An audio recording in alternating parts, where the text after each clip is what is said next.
বন্ধুরা এখানে বেশ কিছুটা কড়াইশুঁটি আছে। এখানে আমি এটা মিক্সির জারে আমি ধনেপাতা বেটেছি, সেটা আর আমি ধুইনি, তো ওই জারের মধ্যে আমি কড়াইশুঁটিটা দিয়ে দিয়েছি। আর এখানে আছে চারটে কাঁচা লঙ্কা, একটু আদা,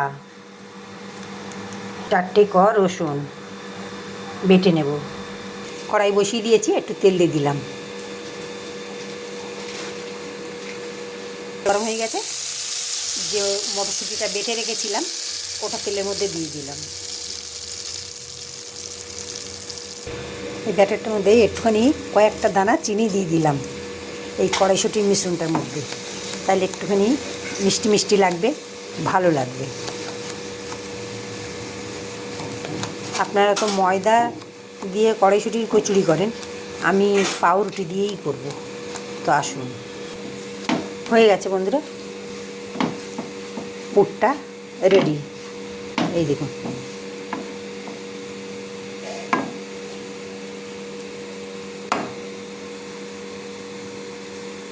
এখানে নুন দিয়েছি, ময়দা, একটু জল দিয়ে একটা বেটার তৈরি করে নেব। একটু ভাজা মশলার গুঁড়ো, একটু গোলমরিচের গুঁড়ো একটু দিয়ে দিলাম, এটা ভালো করে মেখে নেব। এই দেখুন, এরমভাবে সুন্দর করে কেটে নিয়েছি। এই দেখুন, এত সুন্দর করে কাটা হয়ে গেছে। প্রত্যেকটা পাউরুটি আমি কেটে নেব।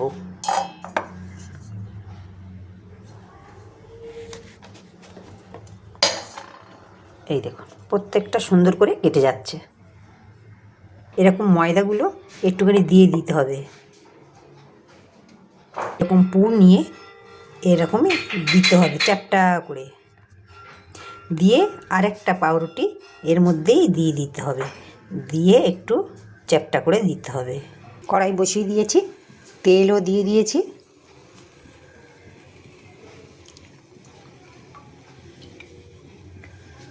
প্রত্যেকটা এরকমই করে আমি জয়েন্ট করে নিয়েছি।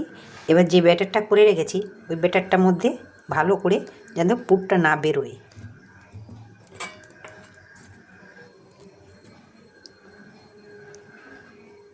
রেখেছি একটা, এই দেখুন বন্ধুরা কত সুন্দর করে হয়ে যাচ্ছে।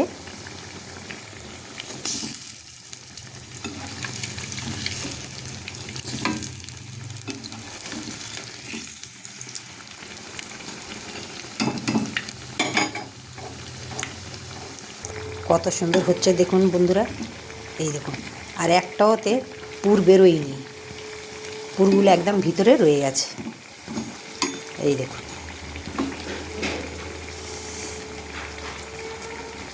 এবারে তুলে নেব, হয়েও গেছে, বেশি লাল করব না। 3টে হয়ে গেছে, আবারও আমি দেব। বন্ধুরা আরও হয়ে গেছে। বন্ধুরা দেখুন কত সুন্দর হয়েছে, দেখুন এটা সিঙ্গাড়ার সস আর ওটা টমেটোর সস। তো বন্ধুরা কেমন লাগলো ভিডিওটা কমেন্টে জানাবেন, আর যদি ভালো লেগে থাকে বন্ধুদের সঙ্গে শেয়ার করবেন। তো ভিডিওটা দেখবার জন্য ধন্যবাদ।